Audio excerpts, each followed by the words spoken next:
The Charlotte Podcast Festival is presented by Blumenthal Performing Arts, the Queen City Podcast Network, Eclecs Creative Agency, and WFAE, Charlotte's NPR news source, the home of acclaimed podcast Charlotte Talks, She Says, The List, Amplifier, Southbound, and FAQ City. Learn more about WFAE and our latest podcast, Work It, at WFAE.org. Welcome to the Charlotte Podcast Festival session today. If you are here for the first time, we're happy to see you. You are in good company as we are almost at 13,000 participants at this podcast festival. So you guys are with some smart people, and I love it. I've got a few housekeeping notes before we start today, but first and foremost, let's make sure you're in the right place. You are here for representing in podcasting, diversity and inclusion in audience. If that is the wrong place, stay anyway, because you probably want to hear this. It's good stuff. If you were supposed to be here, welcome. You made it into the right chat today. So here's my housekeeping notes before we start. Number one, this session is recorded. Just a gentle reminder for you as you may hop on and off camera. Also, if you have to step away because you missed something, know that you will be able to receive the copy of this Zoom later. It's going to take us about a month. Let us wrap up the whole festival and then we'll get these out to you guys. So you'll be able to go back and rewatch anything just in case you missed it. This is indeed the first podcast festival that we've had. And the people bringing it to you are WFAE, Blumenthal Performing Arts, Queen City Podcast Networks, and Eclecs Creative Agencies. Those four companies have come together to bring you a full month of podcast content. If this is your first class, please check out the calendar and join the rest of the classes because you're going to want to do that. I'm telling you, as someone who has been in on a few sessions, this is incredible. And I'm not even paid to say that. See, I'm just being honest with you guys. So today we're going to dive into a little bit of diversity and inclusion and what that looks like in a podcast world and with audiences. Before we do that, I want to introduce our incredible panel. It won't be just me talking the whole time, so you're welcome. Today, we've got four panelists who are going to share their stories and their voices with us. I'm going to ask them to introduce themselves and their podcast, and I'm going to start with Keith. Keith, let us know who you are and your podcast. Well, thank you, Tiffany. Good afternoon, everyone. Keith Cradle, and the name of my podcast is Crafted with Cradle, and our tagline is curated conversations over cocktails with some of Charlotte Art's finest. So we are an art and cultural engagement based podcast. We've been broadcasting for 3 years. We do audio and visual. So if you like hearing us, you might want to watch us as well. We kind of cut the video portion because we recognize people don't have the kind of time to sit for an hour, in which the audio was probably full, but the video, we could condense it down to about 15 to 20 minutes. Produced by Chuck Holliday and Jamaica Shermay Witten with JSW Media and Sweet929.tv. Thank you. I'm going to throw it over to Rashmili. Hello, good afternoon, everyone. My name is Rashmili. To preface my podcast, I will kind of give a little bit of my background. I was born in Hyderabad, India, and I moved to South Carolina, of all places, at the age of 8. I was raised in the American South, but I am South Indian, so I had those two cultures that I was raised with. So I host the Carolina Desi podcast, which aims to share our immigrant experiences here in the American South. Desi, spelled D-E-S-I, is the term used to describe anyone from the South Asian subcontinent. So it's a more inclusive term. There's more than just Indians, there's more than just Pakistanis. So the podcast has now just become a lighthearted way to advocate for the diaspora of South Asian millennials here in America. I love it. I learned a new word today. Thank you. Skye, I'm throwing it over to you. Wonderful. Good afternoon, everybody. My name is Skye Wilson. My pronouns are she, her, hers, and I am the co-host of the First Gens podcast. I am a first-generation American. My parents are Liberian, and so my co-host also is my cousin, Karine DeShield. And our podcast really just wants to highlight the experiences of different first-generation Americans, second-generation Americans, like the 1.5 generation. Like there's so many different ways to kind of categorize an immigrant family experience. And so we want to highlight some of the differences in cultures, but also some of the similarities that us first gens all have. Thank you. And then last but not least, Laura, introduce yourself. I feel like that was a perfect segue because I too am a first generation immigrant. I'm Dominican, half Colombian. So Latin America, I'm Latina. She, her, hers are my pronouns. And I am a Report for America Corps member at WFAE and Noticia. So I am a reporter. I don't have a podcast per se, but I am an audio story teller, and you can find all my stories on WFAE and La Noticia. On WFAE, you'll find them in English, and on La Noticia, you'll find them in Spanish. And I cover the Latino community, the growing Latino community in the Charlotte area and beyond, across North Carolina as well. And then also the immigration system here in the Carolinas. Thank you. All right, so now you guys know we have got some incredible panelists and we're gonna dive in. Just so you're ready, I'm gonna let you know now that I'm gonna toss the mic to you guys in the audience to ask some questions a little later. So go ahead and get your thinking caps on. If you don't wanna wait to ask it, throw it in the chat. I will pick up what I see in the chat and make sure we ask our panelists. I'm gonna say this ahead of time, if I don't get to your question, doesn't mean I don't love you. It just means there were a lot of questions that I might have missed your questions. So please note, I'm going to work very hard to get all the questions, but if I miss you, it wasn't a slight. All right, so let's jump right in as we are talking about what diversity looks like in the podcast world.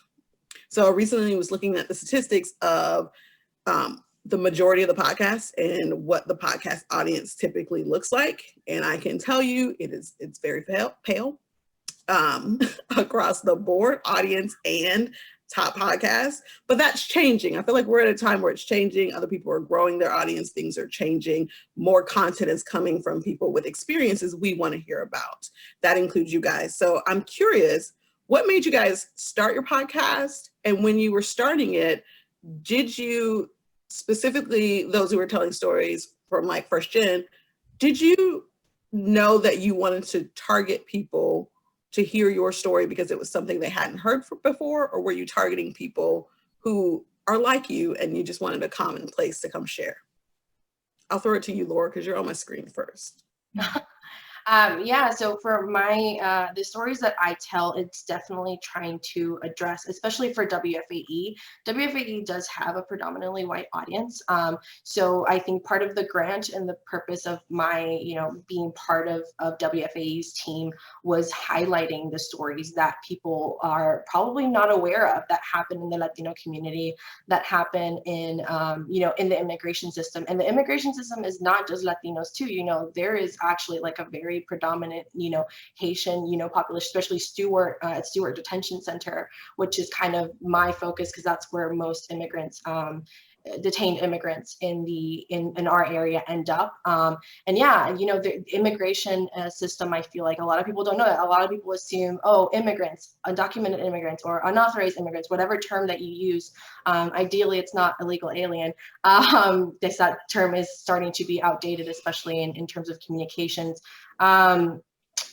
You are addressing something that people might not know. So stuff like that. And also, what is it really like in there? I recently did a story that did really well across the board and across other North Carolina, public radio stations. And that was kind of one of the things that resonated to people was what actually goes on, when you're inside an ICE detention center and how long, especially during the pandemic, what are those things that people don't hear about and don't know from the insider. So I think that's important. And that's kind of part of the niche, finding that niche or finding that opportunity to highlight something maybe not for an audience that understands that. So a lot of people in my community, we know what that's like Latinos, we understand the concept of immigration. We understand the concept of what it's like being afraid, being fearful of ICE, being fearful of, the government, being fearful of filling out the US Census, as we've seen in recent headlines. But, exposing that with a character, having the voice, someone who's been going through that and being able to connect with them, and then being willing to share your story by connecting with them. In turn, you're connecting with that audience, and you're connecting with people who don't know what that's like, but are interested in learning. So I think that's kind of, that was the goal for my grant, being part of WFAE, exposing those issues, those behind the scenes that we don't see, that we don't hear in mainstream media. Even though NPR is kind of considered part of the mainstream media mix sometimes, but being a smaller, segment of that big NPR, thing, it helps with that. So yeah. Thank you. I love what you're saying. It is a twist because you already know what you know, and your audience is people you're trying to get to understand this is what's happening. So it's good to know that you guys are intentional about your reach and who you're pulling into the story. What about you, Skye? Yeah, so this is a question that myself and Parain debated a lot when we first started. I thought that it was going to be a bit too niche until she and I sat down and talked it out and realized, even if it's just 1% of the US population, that's still 3 million people. So kind of just like that reminder that even though we are targeting other folks who are first gen or have immigrant experience, there's a lot of us out there, and there's so many different stories. And the thing that's been so surprising to me is we really did approach it from the perspective that most of our listeners are also going to be first gens. And we've gotten so many folks who are not first gens and have various backgrounds who are just really interested in learning so much. And so it's been really surprising to see some of that shift in our expectations within our audience, and how it's kind of been changing over the past 3 seasons. I love it. I remember when you guys were coming out, because a friend of mine mentioned it, and I was like, oh, this is interesting. And I'm not first gen, but I wanted to learn more. So I'm one of those people who is just like, I'd like to know more about these experiences. So I love it. Rashmili, what about you? Yeah, so actually very similar to Skye's story. My co-host and I were both from South Carolina. We met in college. We both went to Clemson, go Tigers. And we both are working in the tech space here in Charlotte right now. By chance, though, we ended up working at the same company when I first moved here. So he sat down next to me at lunch 3.5 years ago and was like, hey, we talk about these topics all the time. I'm sure our friends at the lunch table are getting really annoyed by it. Why don't we start a podcast? And honestly, I was hesitant at first, but then I came to realize that it was more than just sharing the story, but it was also a way for us to keep our heritage alive. So he is from North India, I'm from South India. Even though we're Indian, we have such different cultural practices, religious practices. There was just so much that I learned just from him that we wanted to let everyone know in our own diaspora that we see you, that your culture is as diverse as anyone here who's listening to us right now. So it was a little bit of keeping our culture alive, wanting to reconnect with my family, for example, asking them questions that they never actually had a chance to talk to me about. So I was probing them, hey, we're prepping for this episode. Let's talk about it. Teach me about some history that I don't think I ever had a chance to learn. And also, if there's one person out there who learn something from us, that is more than the reach that we figured we could make. I love it. I love to know that you were reluctant at first. I like how he was like, listen, we're going to do a thing. And you were like, maybe not that thing, but you warmed up and you can see the reach goes further than you anticipated. Keith, you have anything to add on that? Yeah, I think, our podcast kind of started pretty organically, just in terms of the spaces that I was inside of, particularly in our community for art and culture. And so I was having these amazing conversations with people who were running our art institutions. And I was always thinking about who else wasn't having these conversations. And so I said, you know what, why not make it an opportunity for folk to engage if not minimally, but I think in a warm existence, and that people didn't have to feel as though they were being cajoled or they didn't feel they were safe in the spaces that I was frequenting and felt, totally safe. And I think part of that kind of just generated itself into that podcast. And so, I was listening to Nori's podcast, Drink Champs, and I said, well, what a fucking amazing way to get people to do things over cocktails and have the best conversations. And so while we didn't have this original idea, we had an idea for our own conversations, which were these art-based and cultural-based conversations over cocktails and getting people. And at first, like everyone else, I was kind of hesitant, like, who's going to listen to this? Or who's going to let me interview them? And sure enough, I literally had, folk coming to my house whom, are again, CEOs of institutions, some of our best artists in Charlotte, because everyone had a story to tell and they just needed a platform and they needed a safe space to tell it as well. And I think that was the best thing that ever happened. And like everyone else, I was like, should I do it? But once you get past that, you start to realize that, what you have to offer, someone needs to hear and someone needs to be a part of. And so it's just an amazing experience. I love what you had to say. All of you kind of reiterated this. Like, I wasn't sure. I'm gonna do it anyway. And you did it anyway. It's one of my favorite things in the world. Like, be scared, but do it anyway. And also when you're building these conversations, because they need to happen, it's important. Each of you is having an important conversation in your realm and in your genre. But people are going to naturally float your way because it's incredible conversation. I do want to ask, when you guys kind of took the leap and started your podcast, did you find it harder, easier to really navigate other podcast space, maybe networking events, gathering resources? How did that feel coming into that? I will shoot to Skye. I had a feeling you're going to make me go first. I was really pleasantly surprised by the ease of connecting with folks.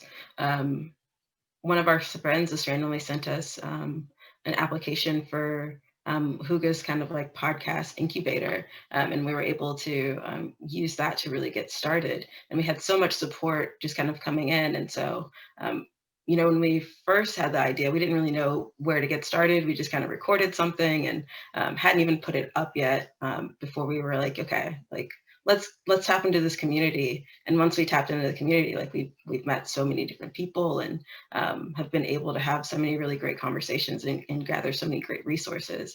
And it all just kind of like flowed naturally from this like one central point.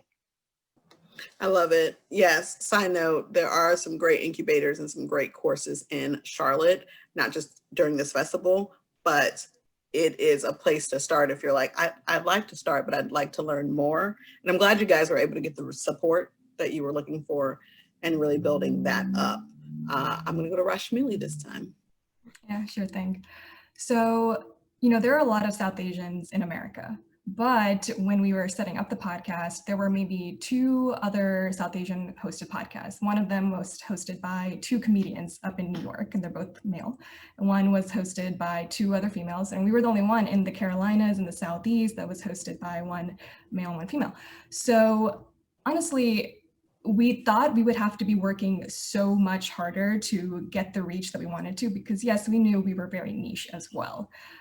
But within a few episodes, one of the comedians from New York hosting that other podcast reached out to us and wanted to actually cross-market. They were having a show coming up and they were kind of inactive with their podcast. So they're like, we're trying to market as well. And from there, it was just such a quick growth as well, just like Skye mentioned with hers.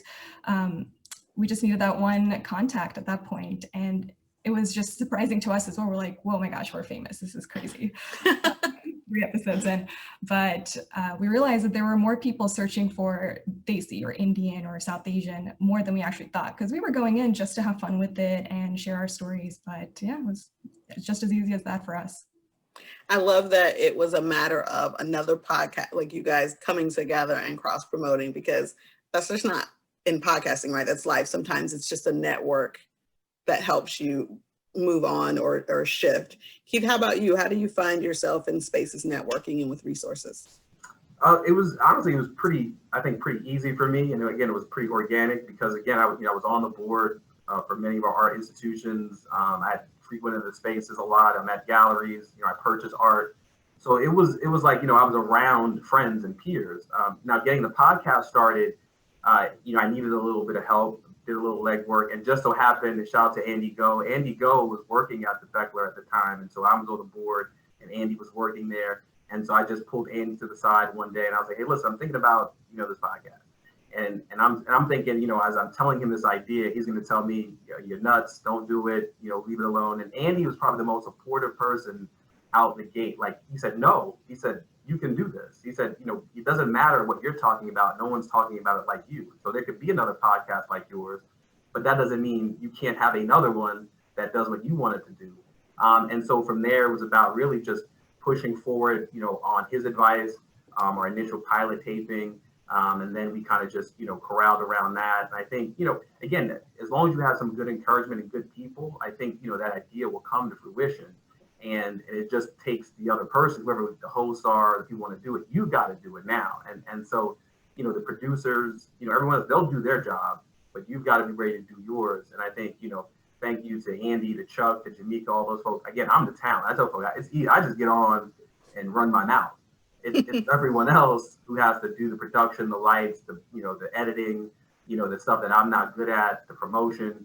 And so, if you have a good team, you can make this happen. But if you're by yourself, trust me, you can make this happen. I think people make things harder than what they are. Simplify it and just get it done, get it out, and start somewhere. Love it. And I know, Laura, you mentioned you're backed by a grant, working with your work in NPR. So I'm going to guess that's your resources, unless you have anything different to add to that. You did mention that prior. Well, yeah, for sure. But I think that it's also essential that, for my stories, for the way I do, the way my world works, I have to constantly network because of, that's how I find out what I'm going to talk about in my next story. I'm in the community, yes, and I have my ears wide open, but at the same time, it's the folks that I am building that trust with that are going to come to me and say, Laura, there's this important, thing happening in the community, and I think you're the right person to address it.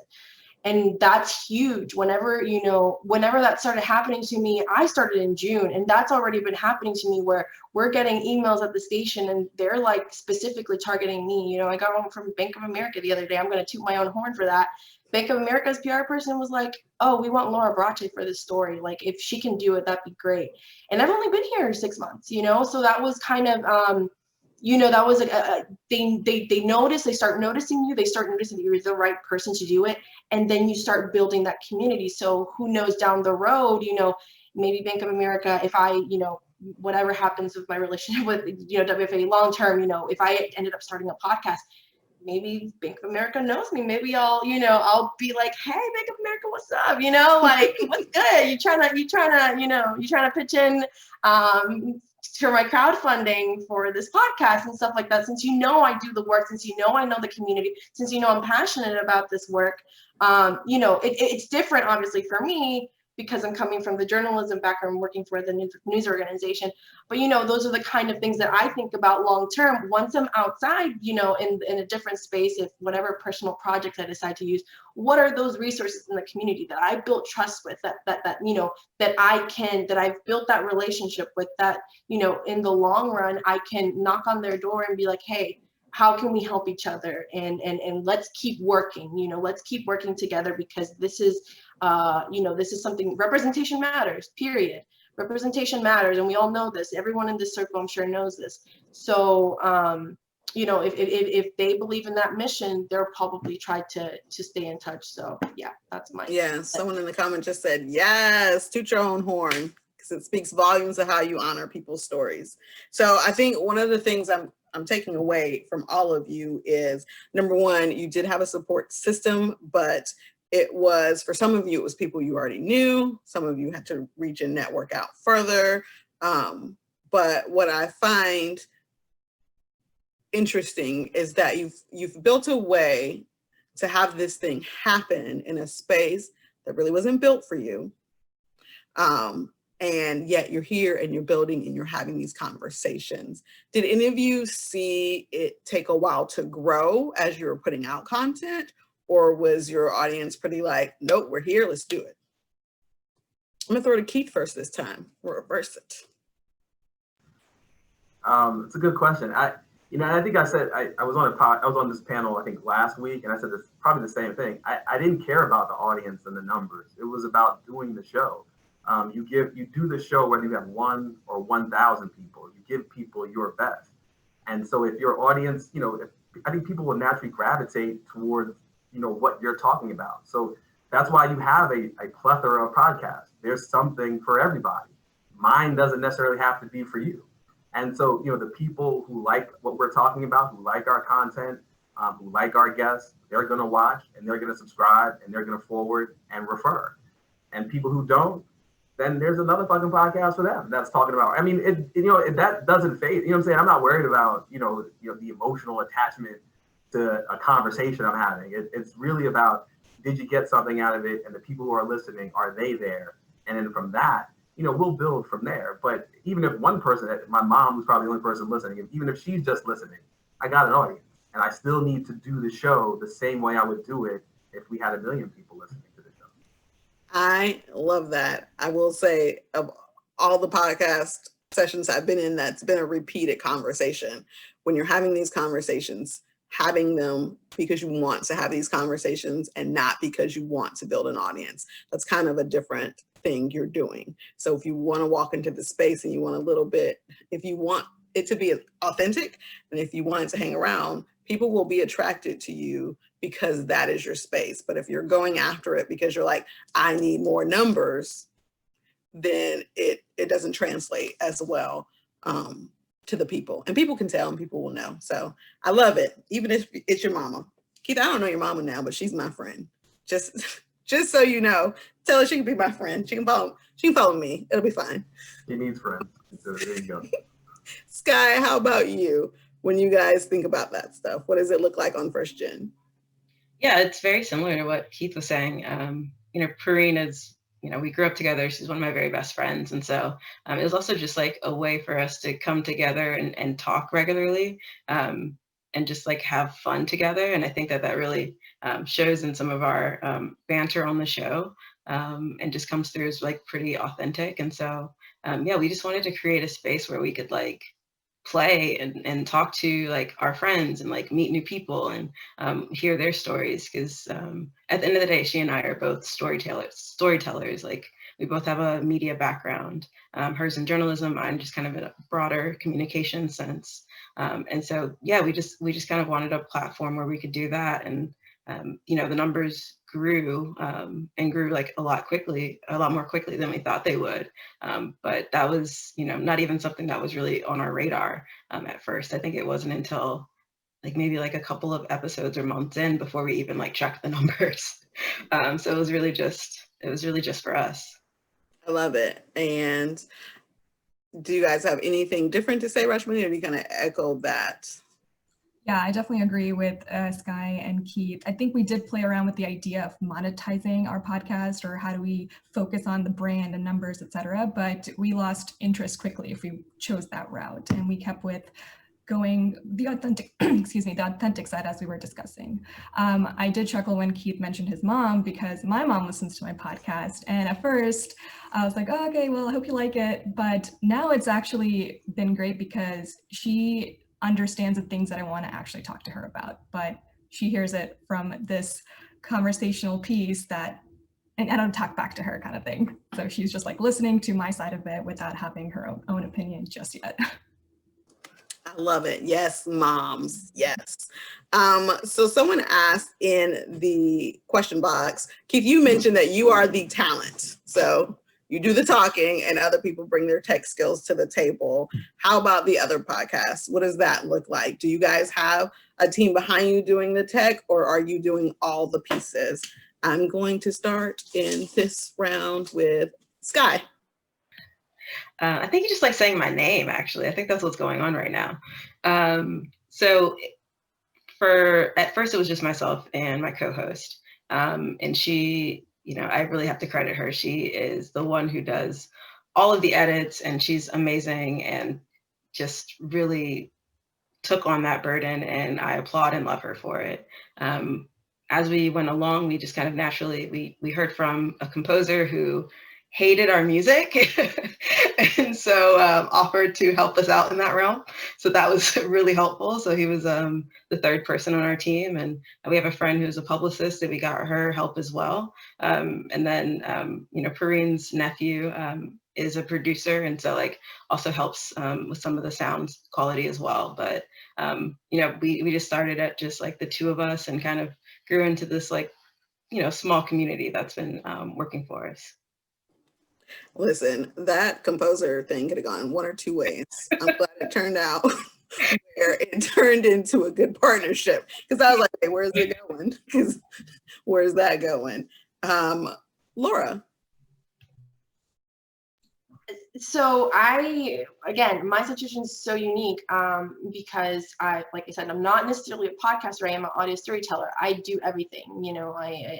I'm a one, kind of one person show, kind of doing it all on my own. So it is kind of a little different from that perspective. That I'm in a different position where I definitely have to do everything on my own but it's fine, and I enjoy it, and it's part of the job. It's kind of where I've been, in terms of as a journalist. So yes, and I'm seeing one of the comments, Diane Brown saying it helps to know how to do anything, and that's true.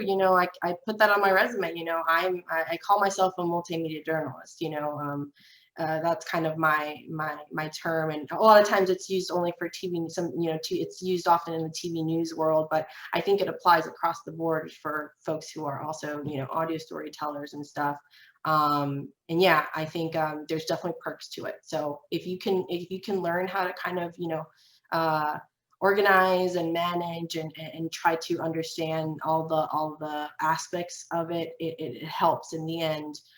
When it's all coming together, because you have an idea of how it's all going to, how long it's going to take, because it's not an overnight thing. My stories tend to take a week or so to come together. So and I can only imagine a podcast, which is a 30-minute or so segment.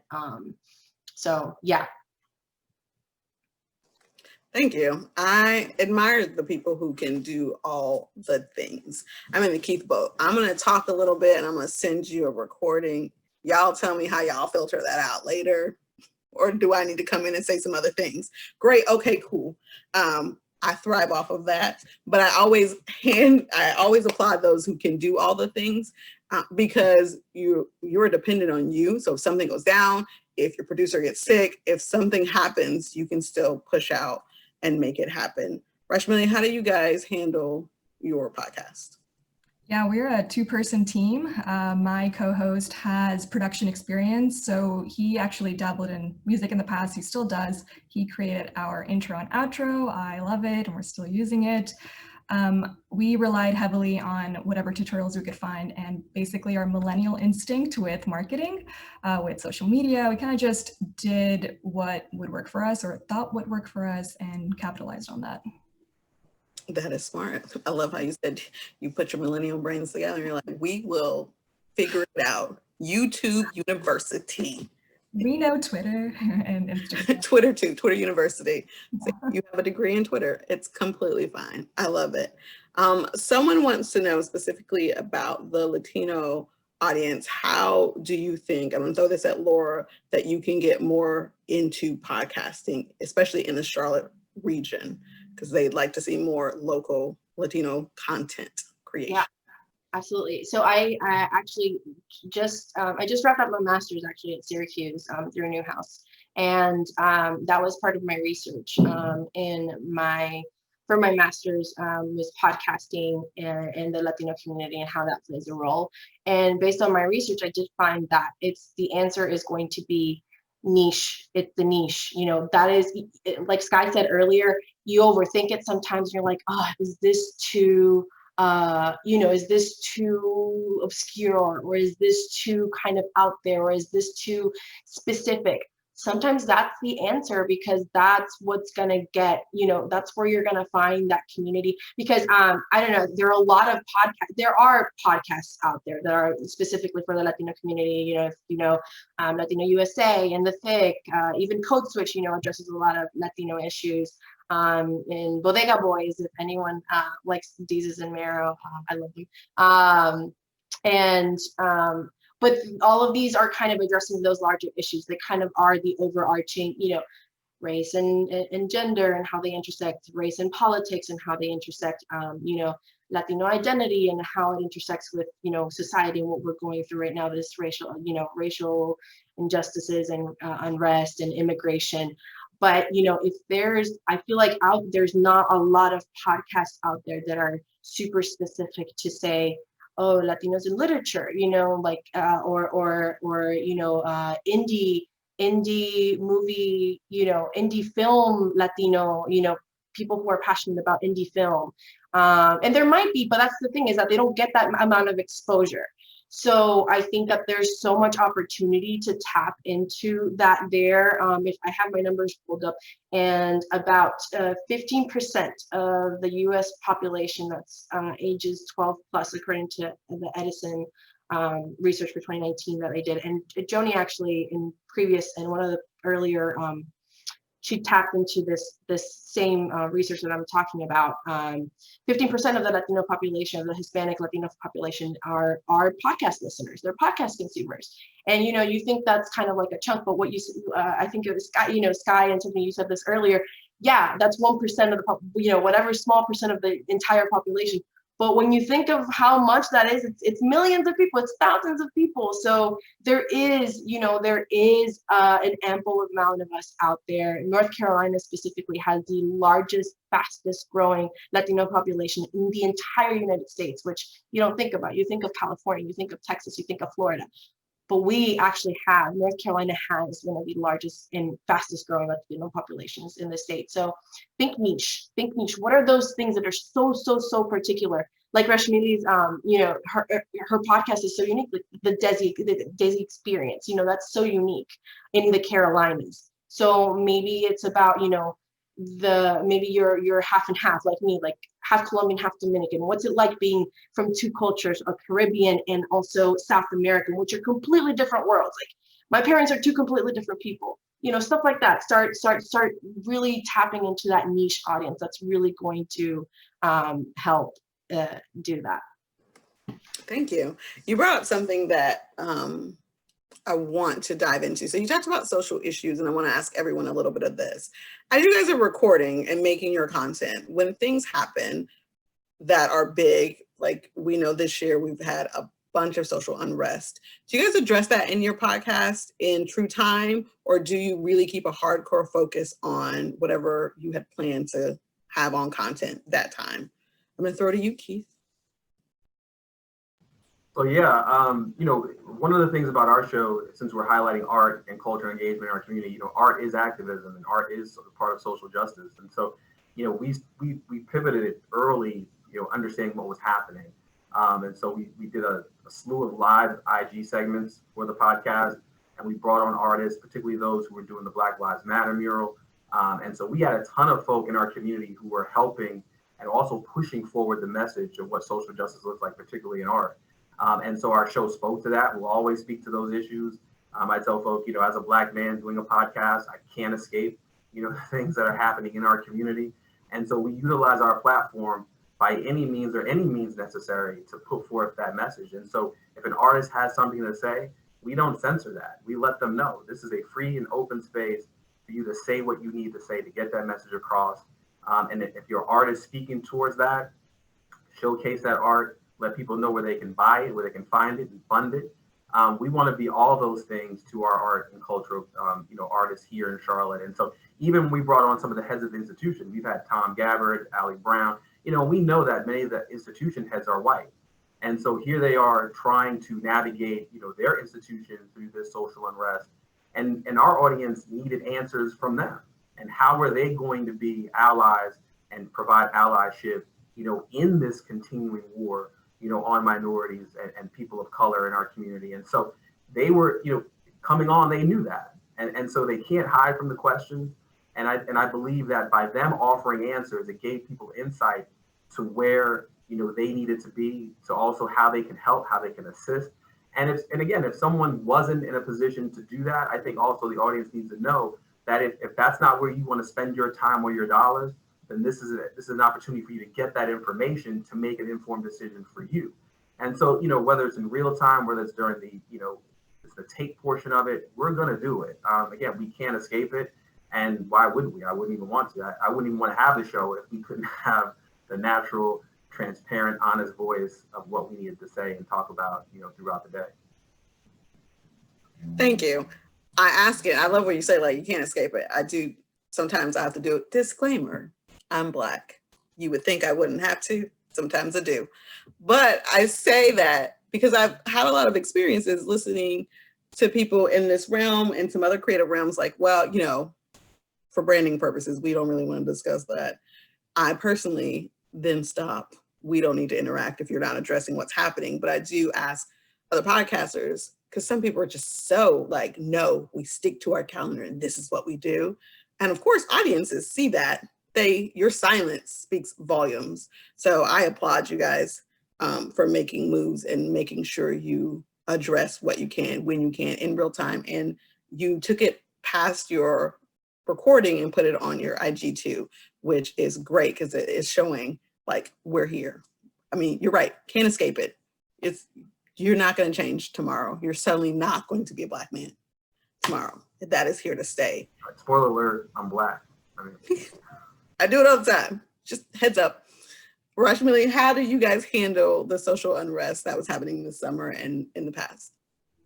Yeah, in the past, it's been a mix of both. There were so many topics that we wanted to cover that if there was something that needed to be addressed real time, that we create a whole theme around it. We modify our calendar to support that theme. You know, as South Asian millennials who have immigrant parents, I'm also an immigrant, but I would consider myself a third culture kid.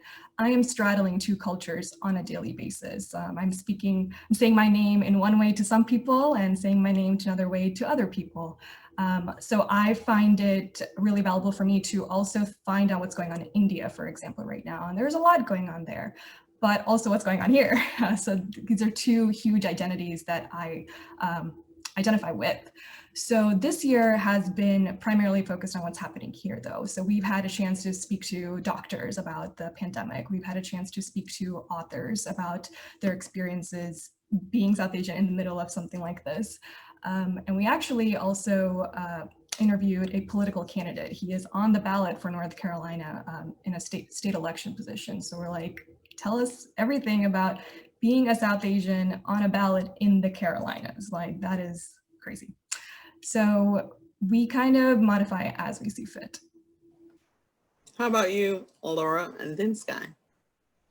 Yeah, so for obviously my stories are always going to be social issues because that's literally the bread and butter of my work. It is addressing, you know, the disparities that happen.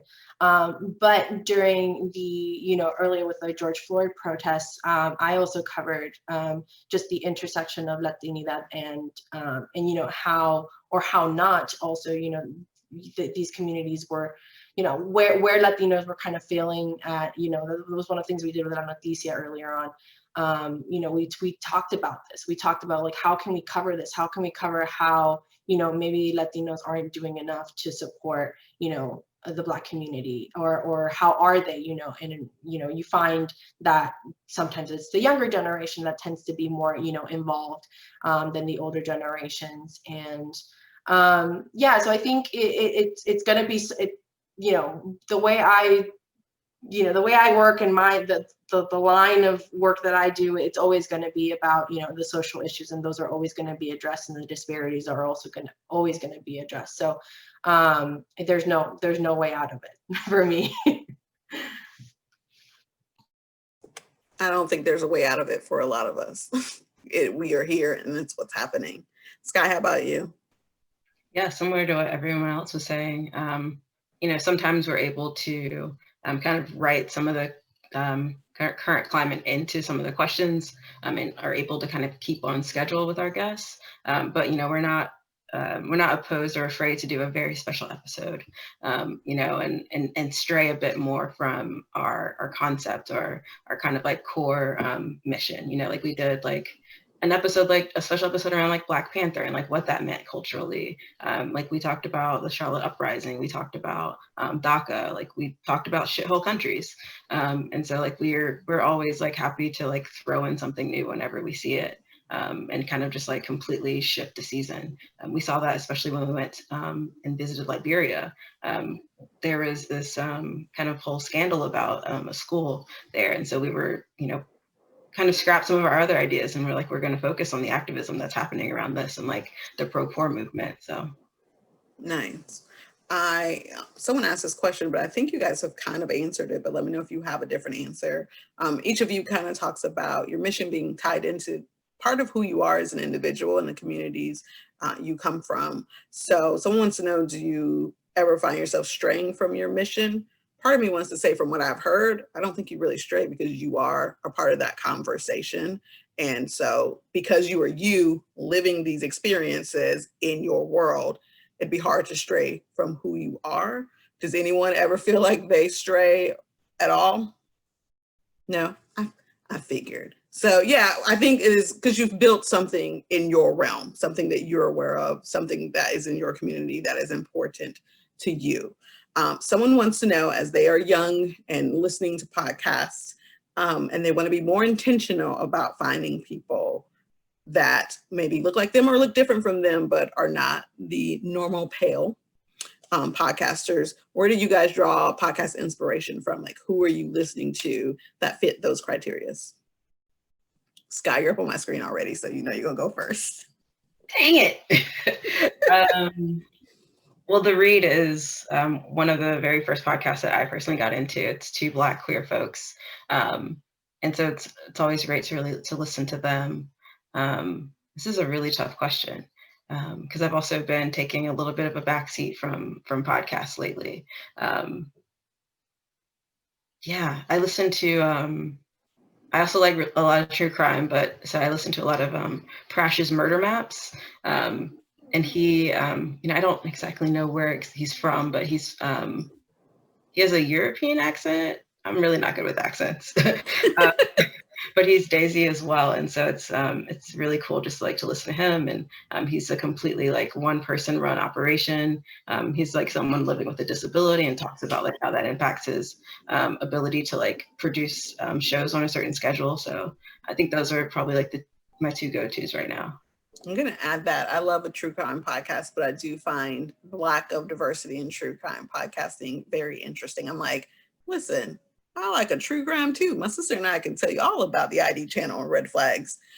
We need a podcast. We just don't have time. But listen, two brown girls talking true crime. If y'all see that come up, trademark. I'm going to trademark that real quick. Two brown girls and true crime. Don't use that. What about you, Keith? What do you look to? What are you listening to? Naturally, I think, again, my inspiration was Nori's original Drink Champs podcast, and then, of course, Joe Budden's podcast. But locally, I think there's some amazing podcasts here locally in Charlotte that I listen to, Phone Wallet Keys. There's another podcast with two young women who are doing dating, two African-American women, Drink Till We're Married. And I think another one, Who Got Next? They try to highlight folk here in Charlotte that are doing some amazing things in our community. And so, I think I get inspiration from all those and just listening. And I'll just sometimes search. I don't have a particular genre of what I'll listen to. If I'm jogging, I'll listen to anybody, as long as they're not screaming at me, It's like, That's a good criteria to have. Laura, what are you listening to? Yeah, the first podcast I ever listened to that was that I was like, I'm searching for this because I want to find something that it represents me was Latina to Latina by Alicia Menendez. And the consecutive ones were Latino USA by Mariano Hossa, which is super well known. And then Radio Ambulante has always kind of been there, which is NPR's, Spanish podcast. Relating to news and social issues and history as well. Code Switch, love Code Switch so much. Yesterday's episode or Tuesday's episode was great. And Yeah, I think it just kind of depends. I've been listening to, my husband listens to different ones as well. So we just kind of, sometimes I just end up listening to what he's listening to, but those are my main ones that are pertaining to the Latino community. Love it. Rashmili, what are you listening to? So prior to starting our podcast, I really wasn't listening to many. Also, there weren't any South Asian related, no matter how broad it was, there were no niche nor broad South Asian focused podcasts. So it was really cool to start one. Lately, though, I've been listening to Hidden Brain. I love the human psychology or brain psychology, focused on psychology in the brain, but he is South Asian. I enjoy how he lays out the topics and how he really just gets to the point on Hidden Brain. But I also look for tech podcasts and marketing podcasts and funny podcasts. So I'm not really stuck to one genre, but really whatever I'm feeling that day. Maybe on a jog too. I don't want people screaming at me either. Good for that day. I feel you. I mean, if you're working, I tend to listen to podcasts while I'm working. So nobody needs to be screaming at me while I'm working, unless you're my boss. And even my boss doesn't really need to be screaming at me ever at work. I would be unemployed then. Very last question before we wrap up, guys. One sentence. If you could give a new young podcaster stepping into this world, bringing their culture with them, what would be one sentence of advice you would give them? I'm just going to reverse where we were. So Rashmili? Just be you, be authentic, and seriously have fun with it. Don't get caught up in all the technicals. You'll figure it out. Love it. Laura? Yeah, definitely be you, be authentic, and listen to the community. Community first. Empathy will get you a long way. Keith? Yeah, just get started. And just find your own rhythm, find your voice, and vote. Love it. Skye? See, I called you last this time, Skye. Appreciate that. Find your comfort zone and then step outside of it. Really try to go there to really create that authentic space for yourself and your guests. I love that.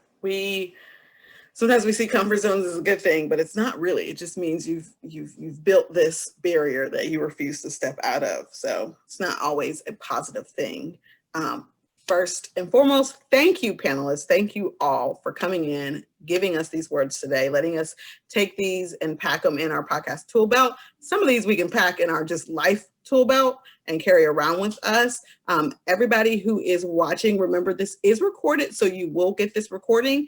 If some stuff was said in the chat, a lot of people put their recommendations in the chat. If you would love to hold on to those recommendations, click those three dots at the chat and you can save the chat. So you do not have to wait to listen to hear those podcast recommendations that were entered in the chat.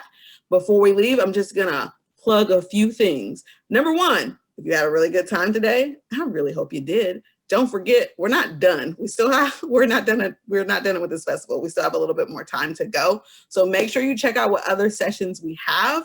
Come join us, listen to some great things. They're going to be a lot more left.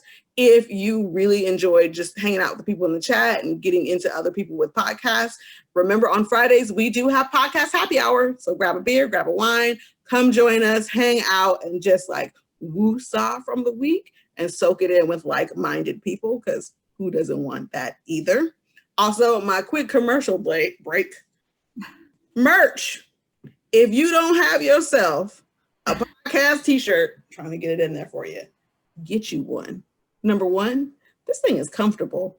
I'm not a t-shirt girl, and I was skeptical when I got this, but this thing is soft. So get you a t-shirt. It'll be worth it.